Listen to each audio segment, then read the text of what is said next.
Lahore high court ने खवातीन के हुकूक और आइली कवानीन के हवाले से एक इंतहाई अहम और तारीखी फैसला दिया है।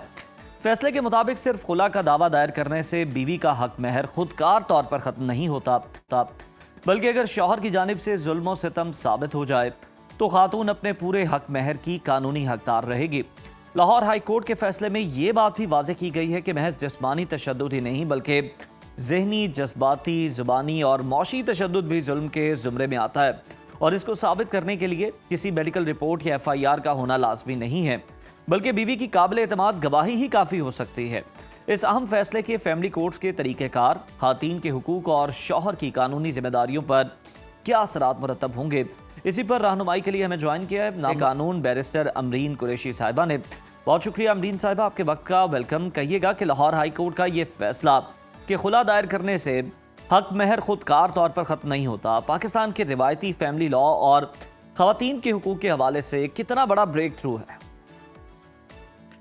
Thank you so much. I think पिछले कुछ सालों से सुप्रीम कोर्ट से बड़ी अच्छी डिसीजंस आ रही हैं, इनफैक्ट हाई कोर्ट से भी, जहाँ पे बड़ा डिटेल में अब वो फैमिली लॉ की तरफ आ रहे हैं और वो डिसाइड कर रहे हैं चीज़ें जिनके ऊपर नॉर्मली कोई प्रॉपर प्रेसिडेंट नहीं था।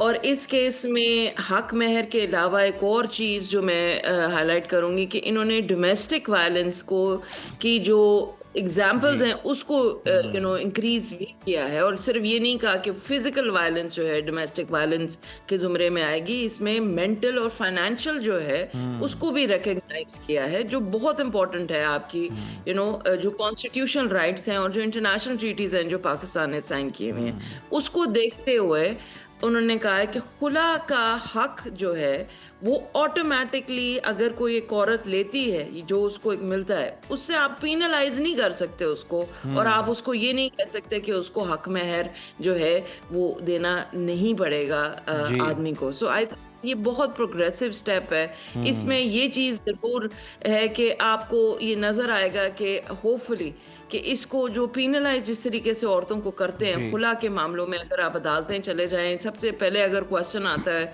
औरत का वो यही आता है कि जी मेरा हक महर ले लिया जाएगा, तो इसलिए मैं खुला के लिए नहीं जा रही, और वो फिर ईयर आफ्टर ईयर वो एक टॉक्सिक एनवायरनमेंट में रहती हैं। सो आई थिंक कि वो अच्छा है, इट्स अ गुड इंडिकेशन। बिल्कुल सही अमरीन साहिबा, अगर हम देखें तो जो लाहौर हाई कोर्ट ने मेंटल, इमोशनल, वर्बल और फाइनेंशियल तशद्दुद को भी जुल्म करार दिया है, तो हमें ये बताइएगा कि इसको एलेबोरेट कीजिएगा कि इसको साबित करने के लिए किस तरह से अदालत के सामने अपना जो है वो केस रखा जाएगा, कानूनी तरीक़ाकार क्या होगा, इसको ज़रा थोड़ा सा एलेबोरेट करते हैं। देखिए कानूनी तरीका जो है उसमें यही है कि आपको विटनेसेस या कोई डॉक्यूमेंट्री प्रूफ, फाइनेंशियल प्रूफ, तो आप यही बता सकती हैं कि भाई मुझे उसको ने कोई पैसे नहीं दिए कभी, और उसमें वो यही दिखा सकते हैं कि भाई ये मेरी बैंक स्टेटमेंट्स हैं या जो भी हैं, तो वो जो है वो ओवरऑल हर केस, इंडिविजुअल केस डिफरेंट होता है, और ये भी है कि कोई मिसयूज अगर करते हैं तो वो भी नजर आ जाता है। So you have to the balance कि ये नहीं है कि अब आपके पास ये डिसीजन आ गई तो आप देखें एक और मसला भी जो है उसका भी दरवाजा जो है वो यहाँ से खुलता है कि अगर कोई कैश में दे भी रहा है, खर्च दे रहा है, लेकिन खातून ने अगर सेपरेशन का फैसला कर लिया है, किसी चीज़ को बेस बनाना है, तो वो तो मुकर जाएगी, और मरे और मुकरे हुए को मनाना तो जो है नामुमकिन होता है। तो ये मिसयूज किस तरह रोका जाए? बिल्कुल, और मैं लड़कों को सजेस्ट करती हूँ, और मैं वैसे भी बताती हूँ कि प्लीज़ आप एक तो फाइनेंशियल ट्रांजैक्शन जो भी हक महर है वो आप ऑनलाइन वो वाया बैंक लें, ठीक, और बैंक की जो है आपकी जो ट्रांसफ़र है उसकी कॉपी हमेशा रखें, उससे आपके लिए चीज़ें बेहतर हो जाती है, बिकॉज सारे आपके पास अगर केसेस हैं सब में ये लिखा होता है कि आपने पेमेंट कर दी है खुला की जो हक महर की, मगर फिर अदालत में केसेस चले जाते हैं और कहते हैं कि हमें तो दिया नहीं, हमें तो लफ्जी कहा था, तो उसमें फिर सालों साल लग जाते हैं कि योर वर्ड अगेंस्ट माइन। तो इससे बेहतर है कि आपके पास कंक्रीट प्रूफ होना चाहिए, बैंक ड्राफ्ट हो उनके नाम पे हो, या आप इजी वे आजकल तो स्क्रीनशॉट लेके आप अपने आप को सेव कर दे व्हाट्सएप पे, तो ये चीज़ें बहुत ज़रूरी होती हैं लड़के की साइड से भी, ताकि ये जो अनड्यू लिटिगेशन है जिसमें बहुत ज़्यादा टाइम वेस्ट होता है अदालतों का भी और लोगों का भी, वो ना हो। और शादी जो है आराम से डिसॉल्व हो जानी चाहिए। इन चीज़ों के ऊपर के पैसे लेने हैं या इन चीज़ों पे नहीं होना चाहिए। आई थिंक कि हम लोग अपना ही मजाक उड़ाते हैं द इंस्टीट्यूट ऑफ मैरिज। जब आप हक महर के ऊपर इस तरीके से लड़ने, अगर उसका बनता है तो उसका शरई हक है, प्लीज उसको दे दीजिए ताकि वो अदालतों में आके उसको टाइम ना उसका वेस्ट हो। और अगर उसको मिल चुका है तो फिर भी उसको फर्दर इमोशनल स्ट्रेस के लिए आप अपने एक्स स्पाउसेस को अदालतों में ना लेके जाएं।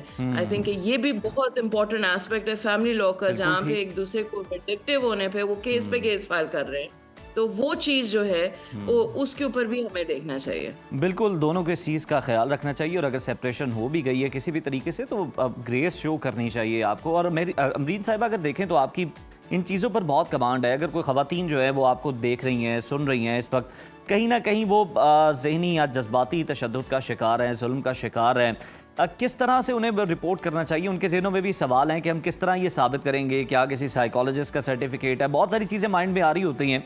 तो उनके लिए रहनुमाई करने के लिए भी बता दें कि वो किस तरह से अपना केस जो है वो सामने रख सकती हैं, अदालतों में ले जा सकती हैं।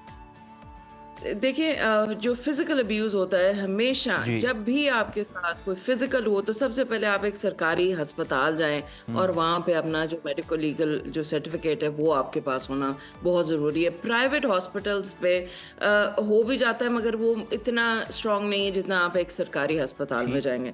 सो फर्स्ट ऑफ ऑल, एक तो मैं फिजिकल अब्यूज का ये बता दूं कि इट इज़ वेरी इंपॉर्टेंट कि ये आपको समझ आए, एज सुन एज पॉसिबल चले जाए। दूसरा ये कि जो मेंटल अब्यूज है उसमें यस, अगर कोई आपको मेंटली अब्यूज कर रहा है तो डेफिनेटली आप एक साइकोलॉजिस्ट के पास जाएं। और क्योंकि ये सारी जो चीज़ें हैं, साइकोलॉजिस्ट भी पाकिस्तान में ये बहुत ज़रूरी है इस चीज़ को अंडरस्टैंड करना कि मेंटल अब्यूज में ही साथ ही फाइनेंशियल अब्यूज आता है। Financial abuse is domestic abuse, जहाँ पे आप उसको घर पे रख के ये कहते हैं कि बस मैं तुझे रोटी दे रहा हूँ, खाना दे रहा हूँ एंड दैट्स इट। वो भी बहुत गलत है क्योंकि वो काम नहीं करती, वो घर पे बच्चों के साथ है। तो ये सारी चीज़ें आदमियों को भी देखनी चाहिए और औरतों को भी देखनी चाहिए। एक बैलेंस करें, अपनी माओं को इतनी इज्जत देते हैं, बहनों को देते हैं, तो अपनी बहनों को भी दीजिए। बिल्कुल बिल्कुल, किसी की बहन बेटी है और उसको भी इक्वली आपको रिस्पेक्ट देनी चाहिए। और सबसे बढ़कर आपको ये देखना है ह्यूमन बीइंग है और उसकी तमाम ज़रूरियात का ख्याल रखना है। अमरीन साहिबा, नान नफ़का ना देना, मैके से रकम लाने का दबाव डालना या घर से निकाल देना, चाहे कुछ अरसे के लिए हो या फिर ज़्यादा देर के लिए, ये मौशी और ज़हनी जुल्म में कैसे शुमार होगा? और एक तो मुकदमात का इंदराज किस तरह से होगा और फिर फैमिली कोर्ट्स में क्या आपको लगता है प्रोसीजर होगा और आसानी से फैसले लिए जा सकेंगे इस पर?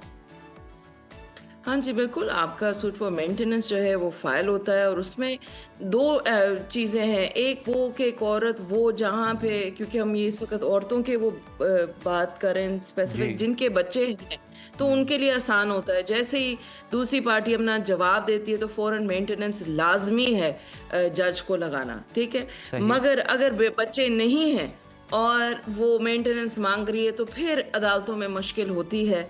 और अदालतों में जजेस का जो रुझान है, जो मैंने देखा है अभी तक, और यही है कि वो मेंटेनेंस देते हुए वो थोड़ा सा रिलक्टेंट होते हैं, जैसे उनको लगता है कि जी बच्चा, जब पता चलता है कि बच्चा नहीं है। सो यस, औरतें जिनके पास बच्चे हैं उनके लिए थोड़ा सा आसान है एज कम्पेयर टू औरतें जिनके बच्चे नहीं हैं। मगर उसमें आपने सबसे इम्पोर्टेंट है कि जो उसकी अमरीन साहिबा, यहाँ पर एक सवाल पैदा होता है, सॉरी टू इंटरप्ट यू, कि अगर खातून है, सेपरेशन हो जाती है कपल के दरमियान और खातून अलग है, कोई उनका चाइल्ड नहीं है, तो खातून को मेंटेनेंस चार्ज जो है वो तो दिए जाते हैं हस्बैंड की जानिब से। लेकिन अगर वो खातून जो है वो किसी और के निकाह में चली जाती है तो फिर ये जो वो पे कर रहा होगा मेंटेनेंस, वो ख़त्म हो जाएगी? हाँ जी, बिल्कुल बिल्कुल। मेंटेनेंस खत्म हो जाती है जैसे ही आपकी तलाक होती है और इद्दत का टाइम पीरियड खत्म होता है। सो इद्दत का जो टाइम पीरियड जो आपका 90 डेज का होता है वो, और जैसे ही आपको नादरा जो डिवोर्स सर्टिफिकेट इशू करती है तो फिर आपका मेंटेनेंस जो है फर्स्ट हस्बैंड से बिल्कुल ख़त्म हो जाता है। और वो बिल्कुल लड़का जो होता है उसको भी जो एक फाइनेंशियल एक रिस्पॉन्सिबिलिटी होती है उसकी भी वो टेक ऑफ कर लेते हैं, क्योंकि ये भी अनफेयर होता है लड़कों के लिए कि अगर वो शादी में हैं और उसके बाद फिर टूट जाती है शादी तो फिर वो definitely they are not obligated after the divorce. बिल्कुल ठीक है, बहुत शुक्रिया। बैरिस्टर अमरीन कुरैशी साहिबा हमारे साथ मौजूद थी।